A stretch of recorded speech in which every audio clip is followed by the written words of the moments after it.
My silent battle with kidney stones and failing kidneys. It's Gary. I'm okay. Still your Mr. Pure Energy. Please don't worry. I recently crossed the age of 60, a quiet yet deeply meaningful milestone. Quiet, because I no longer perform on stage as often as I used to. Meaningful because I'm still here, alive, breathing and learning to live again. For decades, people have known me as the man who never ran out of energy. Dancing, singing, giving everything to the stage night after night. But behind the lights and applause, I was fighting a silent, painful battle that very few knew about. It started many years ago, small signs I ignored. Occasional pain in my lower back, a burning sensation when I urinated, swelling around my abdomen that I brushed off as fatigue. I kept performing, pushing through the discomfort, thinking, I'll be fine, I just need rest. But the truth was my body had been giving me warnings for years. After several tests, my doctors discovered I had multiple kidney stones. They told me that my kidneys were struggling to filter properly, likely because of dehydration, stress, and years of medication for my long-standing conditions. I thought I could manage it, take painkillers, drink more water, avoid certain foods, and I would be fine. I was wrong. The pain came back stronger each year, and as time went on, the stones caused inflammation and infection that spread to my prostate. I began to experience sleepless nights, difficulty urinating, and pain that shot through my lower body like electricity. Even then, I didn't stop working. I told myself, you're Gary Valenciano, Mr. Pure Energy. You've survived worse. But after 6 months of relying on antibiotics and strong medication, my condition took a devastating turn. One night, while at home with my wife Angeli, I woke up gasping, my body trembling, my skin pale. The room spun around me as sharp pain gripped my lower back. Angeli called for help, her voice shaking as she tried to keep me conscious. Hours later, I woke up in the hospital. A doctor stood beside my bed, his expression calm but grave. Gary, he said gently, your kidney function has dropped significantly. The stones and the inflammation have caused long-term damage. You're now showing early signs of renal insufficiency. Stage 1 kidney failure. I couldn't speak. The man who once danced across the stage for hours now couldn't even sit up. Angeli held my hand tightly, her tears falling silently. The doctor continued, you need to change everything. Your diet, your rest, your treatment approach. The medicines that once helped are now hurting your kidneys. We must act before this gets worse. I closed my eyes and whispered, Lord, I've sung about your miracles all my life. Please don't let this be my final song. That night, lying in the hospital, room with tubes connected to my arms, and the sound of the IV dripping beside me, I realized something. I had spent my whole life giving energy to others, to music, to the stage, to the people I loved. But I had forgotten to give some of that energy back to myself. This was my wake-up call. I wasn't fighting for applause anymore. I was fighting for time. More mornings with Angeli. More laughter with my children. More sunsets I could watch without pain. And that was how my battle, my journey of healing from kidney stones, prostatitis and early kidney failure, truly began. The first stop was the United States. At a renowned nephrology center in California, doctors suggested I try an experimental, supportive therapy. An artificial kidney assist, device that could filter toxins from my blood and give my kidneys a chance to rest and regenerate. They also implanted a microsensor under my skin to monitor my creatinine and filtration. Rate 24/7. I had high hopes. But just days after the device was installed, my immune system turned against me. High fever, chills, and relentless fatigue. My lower back ached unbearably and my body began retaining fluid. Within a week, I could barely stand. The lead doctor eventually removed the device and said gravely, your body's response is too unstable. If we persist, it could trigger full renal shutdown.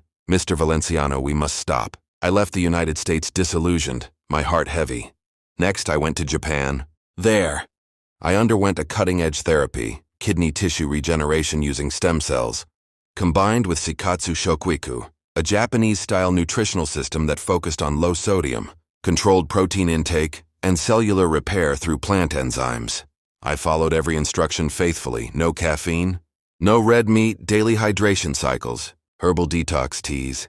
For 6 weeks, I waited, prayed, and hoped. At the end of the treatment, the Japanese doctor, a soft-spoken nephrologist, met me in the monitoring room.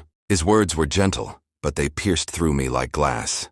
Your kidneys, Mr. Gary, have been slowly scarred by years of inflammation. Some cells have regenerated, but the damage remains. We can delay the decline, but we cannot restore what's already gone. That moment I understood. Some wounds can be healed. Others must simply be carried with grace. I bowed deeply, thanked him, and left Japan in silence.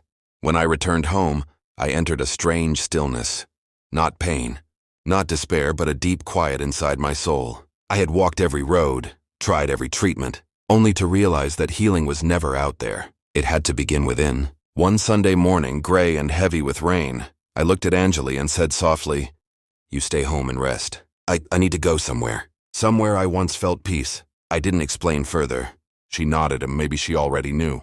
So I drove myself to the Immaculate Conception Cathedral in Cubao, Quezon City. It was the same church where I had once sung during a charity mass years ago. Back then I sang for others. This time I came to sing silently, for myself. No cameras, no manager, no applause. Just me and my failing kidneys. Me asking for nothing but a sign. I sat quietly in the third pew from the back, letting the golden light from the stained glass windows touch my face. I didn't pray out loud. I only whispered in my heart, "Lord, if there's still a way forward for me, please show me." I didn't expect that prayer to be answered later that same afternoon. As I was about to leave, a young church staff member approached shyly. "Mr. Gary, the Cardinal Jose F. Advincula. He's a great admirer of your music. Would you like to meet him?" I hesitated. The Archbishop of Manila? I didn't even know he knew me. But something in my heart said yes. The lounge was warm, lined with wooden shelves and soft light. When I entered, the Cardinal looked up from his open Bible and smiled. That kind of smile that feels like sunlight breaking through clouds.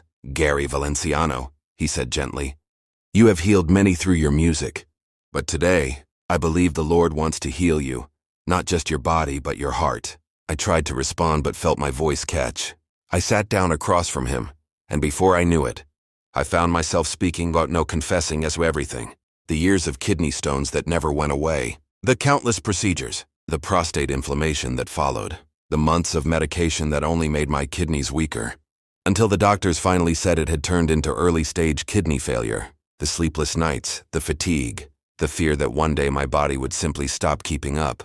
For nearly half an hour he listened in silence. Not once did he interrupt or even shift his gaze. When I finally fell quiet, he closed his Bible gently, stood up, and reached for his phone. The call he made lasted less than a minute.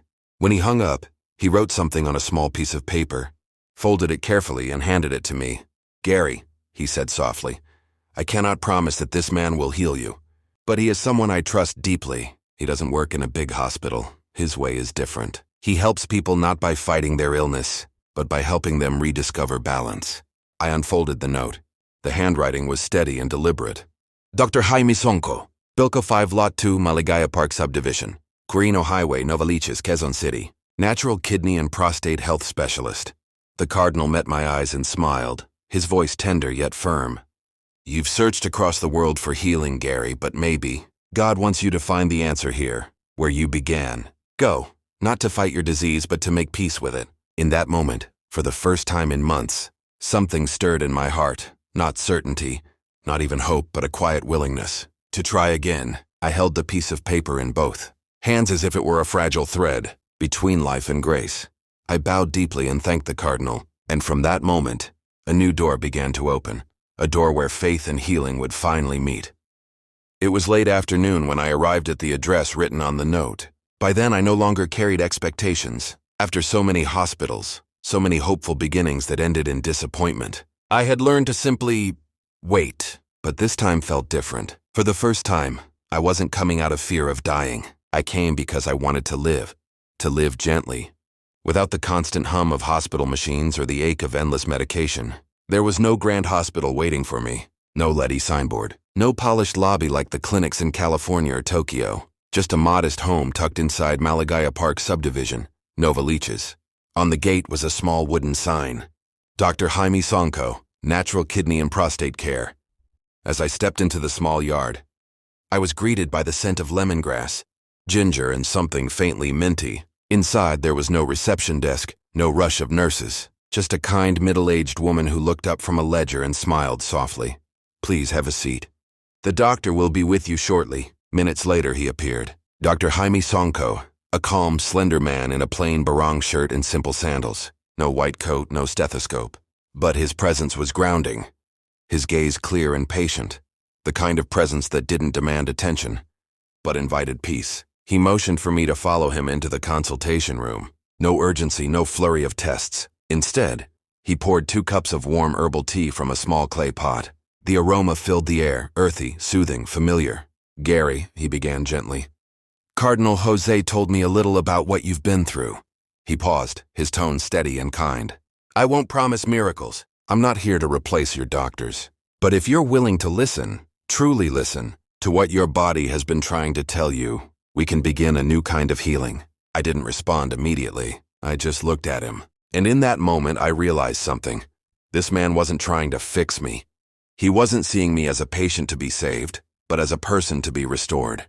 After a gentle examination, checking my pulse, observing the color under my eyes, and lightly pressing around my lower abdomen, he spoke again, his tone calm and measured.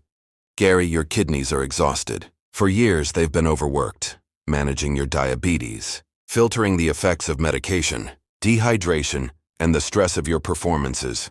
The kidney stones didn't just form overnight. They've been your body's cry for balance." He paused, looking at me steadily. "The inflammation of your prostate, the pain, the frequent urination, the sleepless nights, are all connected. The kidneys and prostate are like 2 brothers. When one suffers, the other bears the weight. Yes, your kidney function is now at stage 1 of chronic kidney disease, but it's not the end. The body hasn't forgotten how to heal. It just needs to be reminded." He leaned back slightly, his voice soft but sure. "This isn't about fighting harder. It's about listening deeper, letting the body restore its natural rhythm again." His words weren't dramatic, yet they landed in me like water on parched soil. He opened a neat handwritten folder, a set of notes written in calm, deliberate lines. "Recommended approach. Gradually discontinue all non-essential medications that strain kidney filtration. Replace them with a special herbal milk formula, rich in natural diuretics, anti-inflammatory herbs, and enzymes that dissolve kidney stones, soothe prostate tissue, and help detoxify blood waste gently. Follow a renal-friendly diet. No red meat, no processed salt, no coffee or sugary drinks. Instead, eat small fish, leafy greens, papaya, cucumber, watermelon, and drink plenty of water. Begin each day with light, stretching and breathing meditation to relax the nervous system and restore blood flow to the kidneys." I was silent. There was nothing glamorous about this. No machines, no surgery, no new experimental drugs. Yet for the first time in months, I felt heard. He looked at me and added quietly, "You don't need to force your body to be strong. Just be gentle with it. Healing doesn't begin when you fight harder. It begins when you stop fighting against yourself." On the way home, Anjali held my hand. She whispered, "You don't have to run anymore. Maybe this is where we're meant to begin again." And that's how my healing journey truly began. Not with hospital, monitors, or invasive treatments, but with kindness, patience, and a cup of herbal milk every morning. The first days were not easy. My body reacted as if confused, light dizziness, muscle weakness, dull pain in my lower back. Dr. Sanko had already warned me. The body will resist change. That's a sign it's waking up. Every morning, Anjali prepared the warm herbal milk, a milky, slightly earthy drink with a hint of peppermint and ginseng. I took it on an empty stomach, followed by quiet breathing and prayer. By the 4th day, something shifted.